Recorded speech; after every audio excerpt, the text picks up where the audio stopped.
Rusty, Rheneas, and Skarloey chugged cheerfully through the Sodor countryside.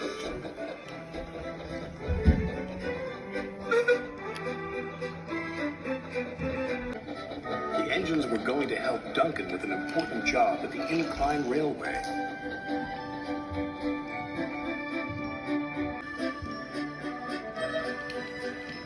The engines enjoy working at the Incline Railway.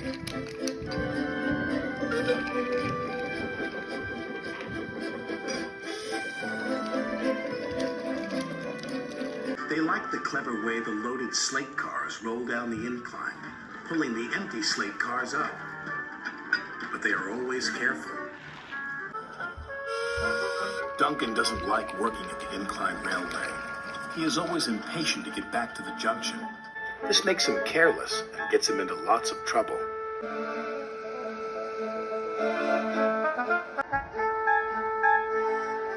Rusty hoped Duncan would stay out of trouble today, but he was already in too much of a hurry.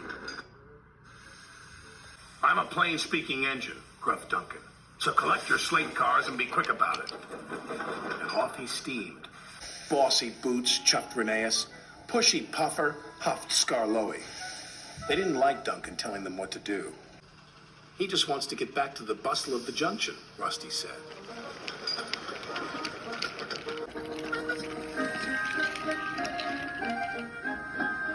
Duncan wanted everyone to work faster. "You're supposed to be helping me," he grumbled, "but you're as slow as snails." "We're proper engines," Rusty huffed crossly. "We follow the rules. We can't send up more than 4 slate cars at a time," chucked Rheneas. "Then work faster," said Duncan impatiently. Later that day, Duncan was working the incline. "I'll show you how fast a really useful engine can work," Duncan called as he hastily biffed one slate car into another. And then another.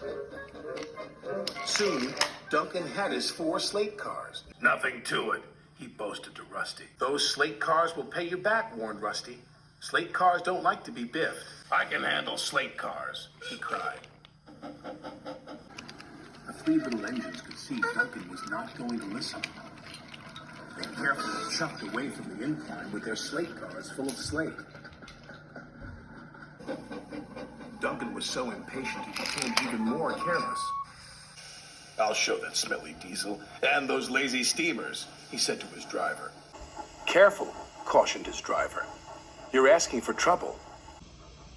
And he got it. Duncan didn't notice his chain was tangled in the coupling of the slate car in front of him. Suddenly, he was being pulled up the track by the empty slate cars. "Bouncing bogies," he cried. "It's got me." Duncan's driver jumped clear. Rusty returned to see Duncan being pulled up the incline. "I tried to warn him," said Rusty. "He never listens," the little diesel's driver said. The chain pulling Duncan's slate cars couldn't hold the weight. It suddenly snapped.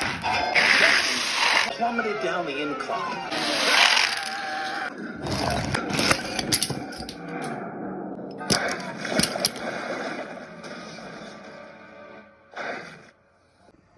"Glug, glug, glug," he said. "Bluggle my broiler." Duncan felt foolish and very wet. When Sir Topham had arrived, he spoke severely to Duncan. "You have not been a responsible engine," he said.